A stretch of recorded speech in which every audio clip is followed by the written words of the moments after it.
tous les pays côté haïtien voyager, et n'importe qui a voyagé, la norme c'est qu'il faut vous faire vacciner. Le coronavirus n'a pas fait qu'emporter des citoyens issus d'horizons divers. Cette maladie a aussi changé beaucoup de pratiques à travers le monde, notamment au niveau des rapports humains et surtout des conditions de voyage. En plus du passeport valide et doté du bon visa, il faut donc se faire vacciner et disposer d'une attestation pour pouvoir voyager. Pierre Chauvet de l'agence Citadelle explique le processus. Que une dose, que les 2 doses, il faut attendre 14 jours passés, et puis sur le 15e jour, on va être capable de voyager. En plus, il faut faire un test Covid. Soit un test antigène, soit un test PCR qui est plus cher, ça dépend du pays qu'on va aller. Donc il y a beaucoup de particularités. Non, Johnson, c'est une seule dose, mais il faut attendre quand même 14 jours, et puis à partir du 15e juin, on va être capable de partir. Donc ça dépend du vaccin. Vaccin 2 doses, il faut prendre tous les 2 doses. Vaccin 1 dose, il faut prendre une grande dose, mais tous les 2, il faut attendre. C'est sur le 15e juin, on va être capable de partir.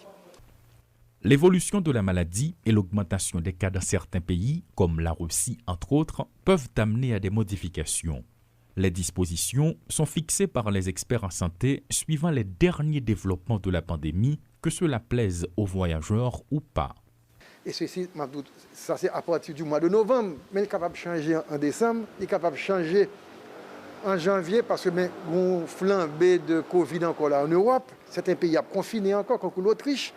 Donc, bagaille va changer de jour en jour, de semaine en semaine.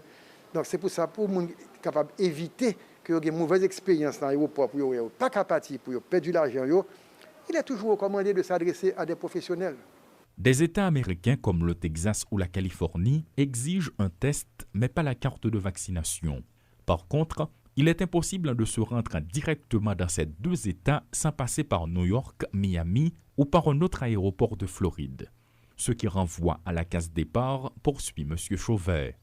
De toute façon, après aux États-Unis, tout pays États-Unis, les 50 États, il faut qu'on vaccine. En plus de ça, il faut qu'on ait un test Covid de moins de 72 heures. 72 heures égale 3 jours. Donc, il faut qu'on fasse le test en 3 jours avant de voyager. Mais, ou bien 2 jours avant de voyager, ou bien 1 jour avant de voyager, ou bien le jour même. Mais maximum, non, c'est 3 jours. Si les États-Unis exigent des Haïtiens qu'ils aient reçu 2 doses de vaccin s'il s'agit de Moderna et de Pfizer, 1 dose si c'est Johnson & Johnson, ainsi qu'un test à Covid négatif, Haïti nous réclame de son côté qu'un test du Covid. La vaccination n'est pas une obligation pour rentrer au pays.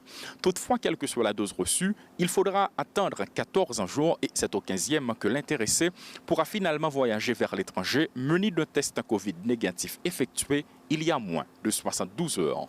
Paul Léel et Rodolphe Pierre-Louis pour Télémétropole.